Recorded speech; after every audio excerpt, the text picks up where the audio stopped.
Okay, let's dive into something that feels, well, both futuristic and deeply, fundamentally human. We're living a wild time, aren't we?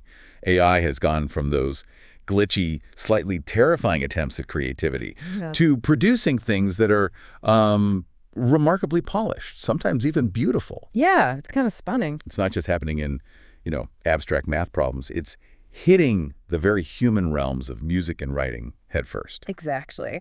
And that brings us face to face with a really fundamental question.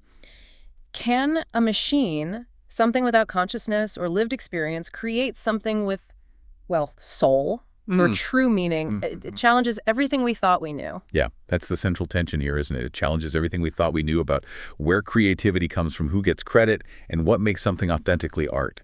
We've got a fascinating stack of sources today covering AI music, writing, and the psychology behind why people are maybe a bit hesitant to jump on the AI train. Right. It's this really interesting blend of technical observation, philosophical inquiry, and social science research. So our mission with this deep dive is to pull out the key nuggets from these sources.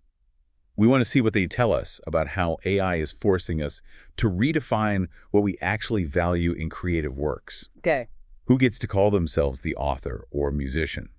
And why, when AI can do these impressive things, do people react to AI-generated content the way they do? All right, let's jump in then.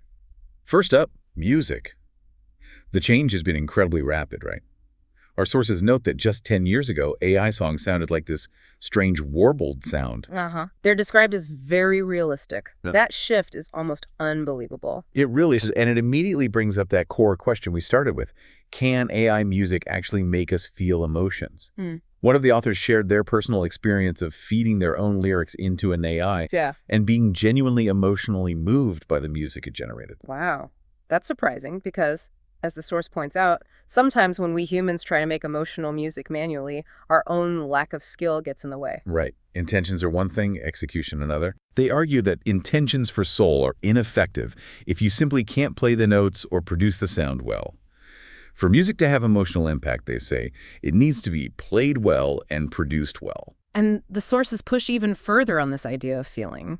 That emotional connection isn't some fixed quality in the music itself. Okay. It's described as being in the moment.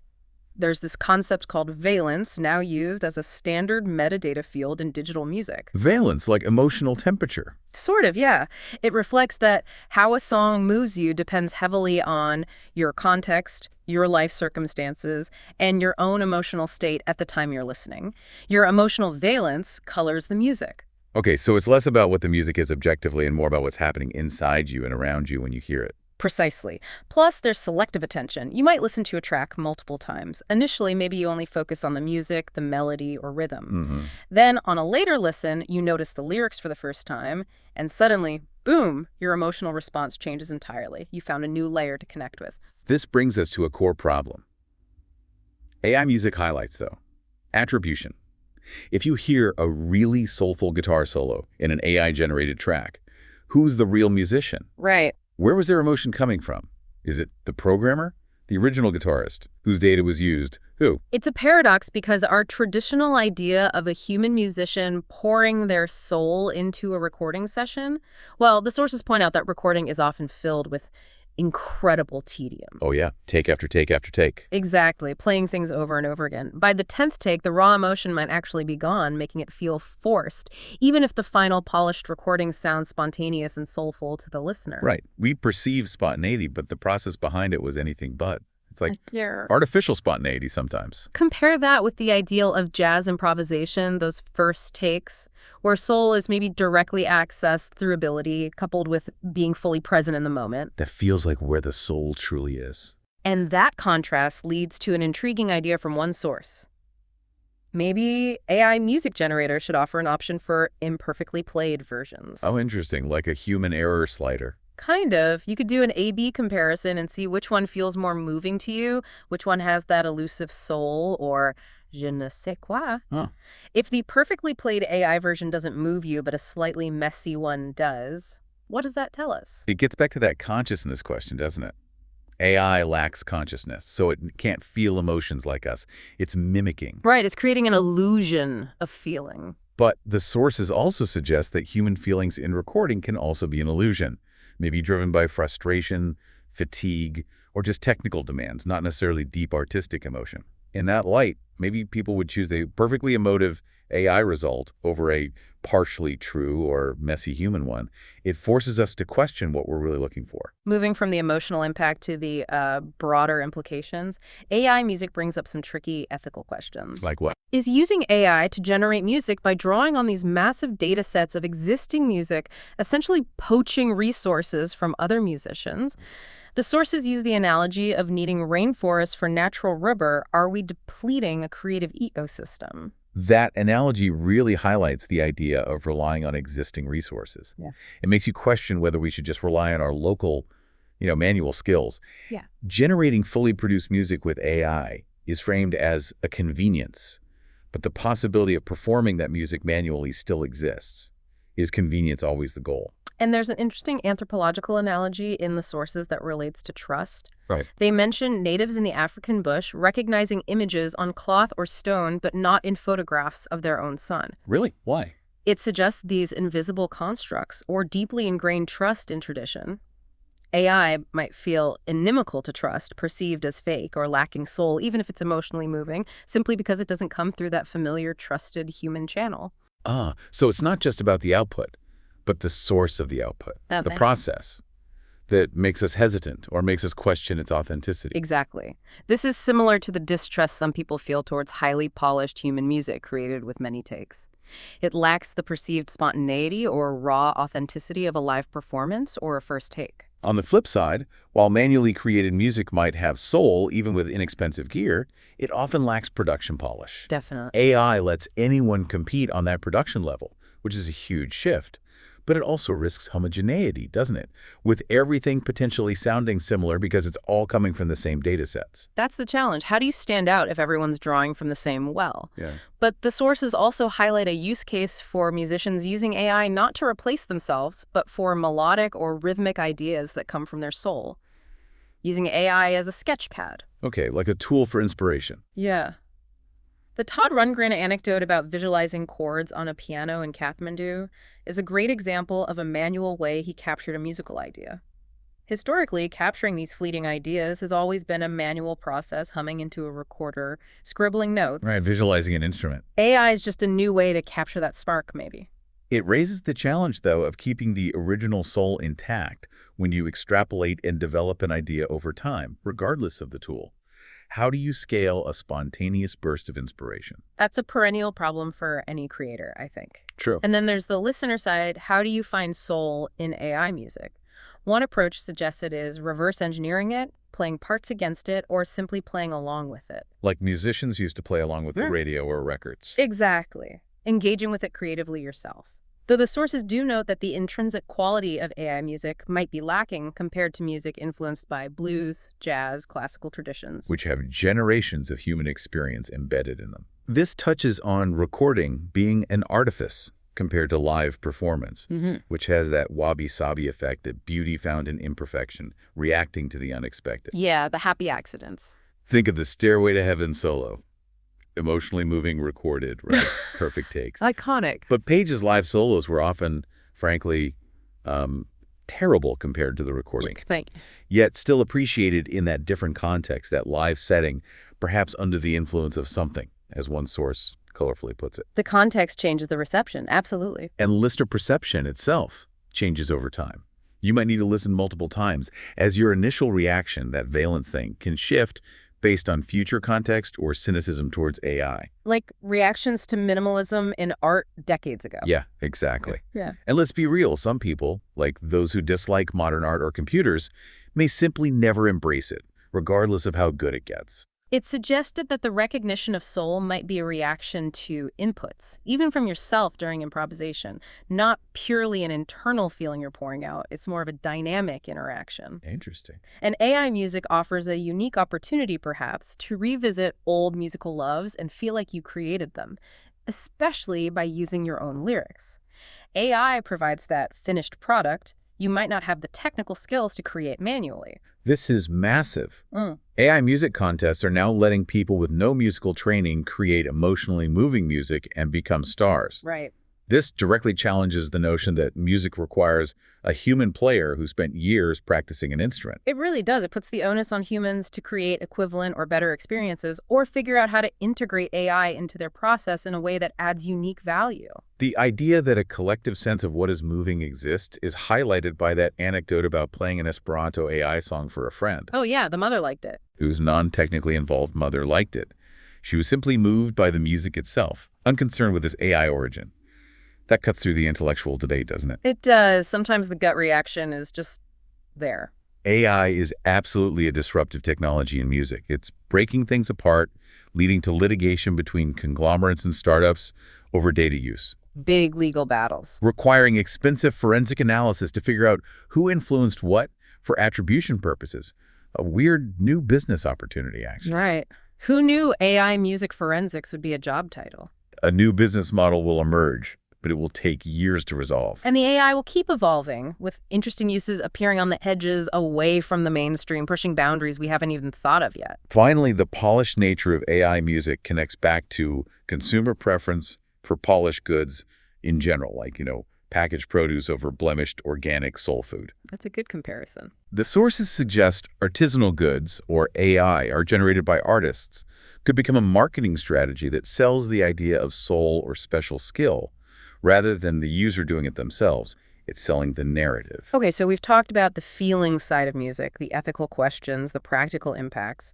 Let's shift gears now to writing, Right. where AI is causing equally profound challenges, particularly around the idea of the author. Traditionally, the identity of the author matters enormously, right? It provides authority and seems linked to truthfulness. Right. The example given is David J. Gunkel's bio. Knowing who he is lends weight. Yeah, knowing he's a respected professor gives his writing on AI disruption a certain weight and context. But when an LLM writes something, who is the author? Is it the algorithm itself, the human who prompted it? Is it some kind of joint venture? And the sources ask, why does it actually matter who the author is anymore? Does it? There's that common lament we hear everywhere. AI writing will be the end of human writing, making us wordless, thoughtless, selfless. It feels like an enormous, almost existential loss for humanity. Like we're losing something essential. But hold on, the sources offer a completely different take, one that's surprisingly liberating. Liberating. Huh. They argue that LLMs actually signal the death of the author, aligning with Roland Barthes' famous idea. And this can be freeing for both readers and writers, releasing them from the perceived control and influence of the author's supposed intent. The death of the author is the birth of the critical reader. That's a powerful line. So the source argues, our modern concept of a singular authoritative author isn't some ancient universal truth. Not at all, they say. It's a relatively recent historical invention originating around the mid-16th century in Europe. Before that, many great works were collective or anonymous. Like folktales or religious texts. Exactly, or even much early scientific writing. The focus wasn't necessarily on the individual creator. It's tied to specific historical developments. Individualized faith from the Reformation, self-conscious thought from Descartes, I think, therefore I am, Wow. and the rise of property rights. Crucially, it became firmly linked to 18th century copyright law, a direct response to the disruption caused by the printing press. Ah, the printing press again. Yeah. Identifying the author became essential not just for attribution, but for commercial transactions. You needed a name to sell the book, basically. Okay, so the author became important for business and legal reasons, not necessarily purely artistic ones. That's a big part of the argument. And the consequence of establishing this author concept was profound, meaning was seen as residing almost entirely in the author's intentions or character. Right. Reading became about trying to access the author's mind, described in one text as having a conversation with the most distinguished men, which, as noted, reveals that historical gender bias. Yeah, definitely. Writing was seen as a transparent conduit for the author's thoughts, like a pipe delivering water. But LLMs break that model completely. You put in its text. They do. Barthes' death of the author signals the end of the author as the authorizing agent. LLMs produce text that is literally unauthorized, as seen in legal rulings denying AI authorship. The text is just there. Critics might argue, though, that LLMs are just stochastic parrots, mimicking patterns without true understanding, and this disrupts authorship by creating fakery. And the source acknowledges that critique, but counters beautifully. Author authority was never natural. It was a socially constructed artifice, an idea we invented to help us make sense of writing in a print world. LLMs aren't disrupting some natural order. They're just making the artifice, the construct, really obvious. So after the death of the author, where does meaning come from, if not the author's head? It's not guaranteed by the author's character or intent. The sources argue it happens entirely in the reading experience. The reader actively fabricates and interprets the meaning. The reader makes the meaning. In a way, yes. As Barthes put it, the text's unity isn't in its origin, the author, it's in the reader. You bring the meaning to the text, based on your own context, knowledge, experience. And LLMs illustrate this point vividly, because they lack comprehension or embodied reference, yet they produce meaningful text because we interpret and evaluate it. Exactly. While this is arguably true for all writing, LLMs make it incredibly obvious because there's no mind behind it to appeal to. This raises an even deeper challenge, though. LLMs question the very concept of meaning itself.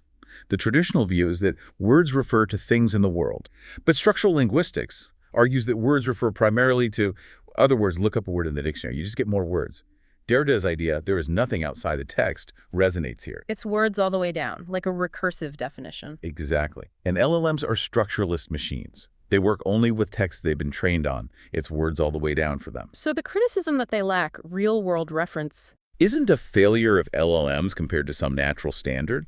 It exposes the artificiality of the old model that assumed words perfectly mapped to the world through an author's intention. Philosophically, that's huge. LLMs write without speaking, create texts without an authoritative voice, and produce statements whose truth isn't anchored in a prior intention. It feels unsettling. It can be seen as a threat, challenging our understanding of writing and truth. But the source argues it's an opportunity. How so? AI challenges a specific, limited, culturally produced understanding of writing and truth, allowing us to think differently and exposing the author function for what it was a kind of useful fiction for a particular historical moment. Okay, so it's forcing a rethink. And here's the truly provocative question this section leaves us with, one that connects writing back to trust. Can you be sure that the text you just read about the death of the author was written by a human? Ooh, good point. The doubt isn't unique to AI. AI just exposes this inherent condition of all writing. You can never be absolutely sure of the author's intent or even identity just from the text itself. Wow, okay. So if AI can create music that moves us and write text that seems meaningful, why are people still so hesitant to actually use it widely in their daily lives? Good question. The BYU study referenced in our sources looks specifically at this. It found that hesitation isn't just about those big, scary doomsday scenarios like job replacement or sentient AI taking over. No, the concerns are much more practical and immediate for most people, right?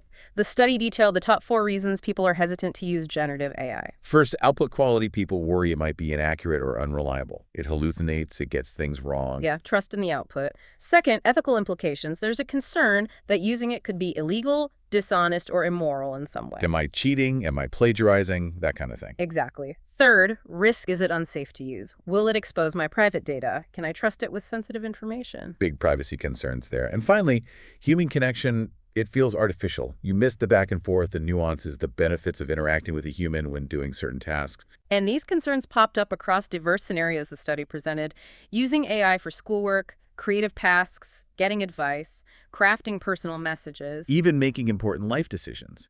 It's not just limited to one area. In education, there's a massive worry that Gen AI becomes purely a crutch, a replacement for actual thinking and learning. Right, leading to people offloading all your intellectual work instead of using it to enhance their own capabilities. They emphasize that if used appropriately, AI can be a powerful learning tool, but you have to know when and how to wield that hammer. And that study's goal really seems to be about helping people make smarter choices about when and why to use AI, based on their specific goal, whether it's efficiency, learning, creative exploration, or something else. And just as importantly, fostering understanding between people who are jumping on the AI train and those who are, pumping the brakes. Okay, so let's pull these threads together because they really inform each other. We've discussed the debate around soul in AI music. Is it in the process, the product, the listener?